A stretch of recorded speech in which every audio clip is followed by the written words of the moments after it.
My colleagues at the Wobbly Hub Rural Research Team and I have heard repeatedly from parents living in rural and remote areas of Australia about how difficult it is to access therapy services for their children with a disability, services such as speech pathology and occupational therapy. And as a result, we know that there are many children with disabilities living in these areas who simply aren't getting access to the therapy services that they need. Now, we believe that Telepractice has a lot of potential for equalising access to therapy services for people living in these areas. By Telepractice, what we mean is, rather than visiting a speech pathologist or an occupational therapist in person, instead connecting with an allied health therapist over the internet using web-based video conferencing such as Skype.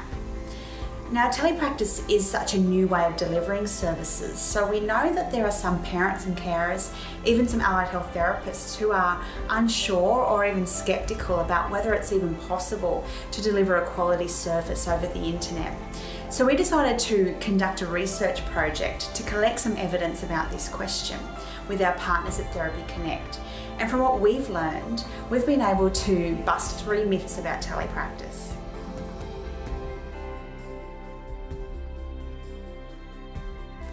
None of the parents in our study who we spoke to saw themselves as being a tech guru or believed they had special advanced skills with technology, and neither did their allied health therapists. Telepractice was wonderful. I'm not the most technically minded person, so using laptops, playing with different computer programs and apps to do the meeting was quite an experience. It was a lot easier than I expected.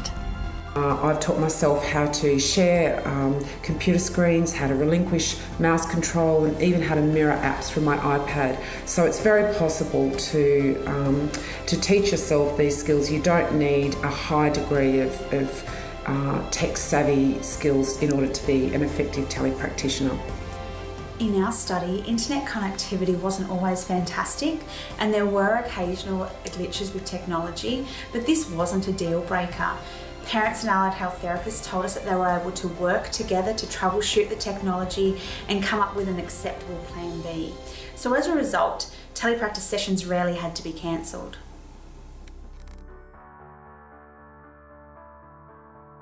Some families and therapists are concerned that telepractice is second rate.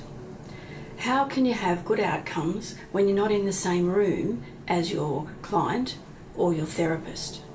Contemporary models of therapy service delivery emphasise the importance of coaching so that you embed the strategies and ideas that you learn in therapy sessions into daily routines.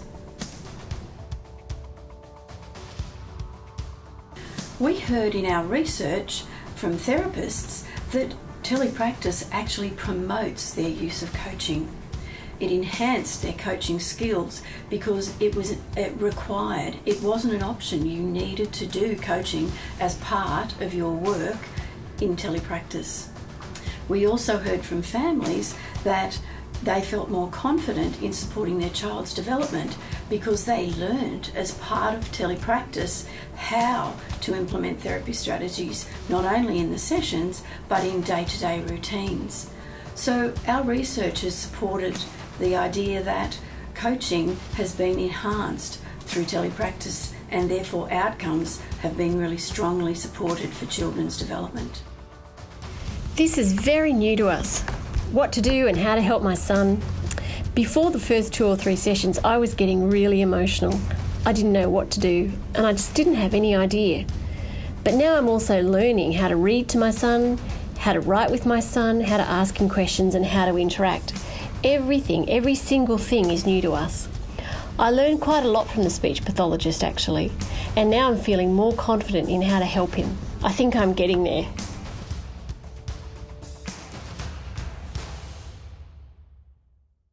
Therapy services need to be based on a strong relationship between allied health therapists, parents and carers, as well as their children. And from our research, we've been able to find that telepractice in fact does not compromise these sorts of relationships. In fact, strong collaborative relationships are a really critical component of what makes telepractice work. So for instance, parents told us that they felt they had formed a really strong bond with their child's therapist. They even told us that they noticed that their child had developed a really strong rapport with the therapist, even for children who were shy or even for children who had an autism spectrum disorder. She embraced therapy via Skype really well, probably even a little bit better than face-to-face, because she was in her own environment and, doing it in your own home and in an environment where the child's comfort's absolutely precious. I was really concerned with it not being face-to-face, but I think he's actually getting a lot more out of it now, even though it's teleconference. I really think that his therapist is very attuned to him and really in tune with his needs. And that puts me at ease as well, knowing that he's developing a good rapport with her. Yes, it's true that some people think that it's difficult to build rapport with children and families when you're working with them online. But actually, we don't find that we have any difficulty establishing relationships with children and their families when we're video conferencing. It's really just like being in the room with them, and in fact we are in the room with them either at school or at home. And it's amazing how quickly you get over thinking about the technology and just get on with the session. So we're really excited by the potential of telepractice to become a legitimate choice for therapy service provision. Telepractice doesn't have to be just an option of last resort. In fact, it can be a quality choice that is consistent with contemporary disability service provision, and it's an option that can help children with disabilities and their families meet their therapy goals.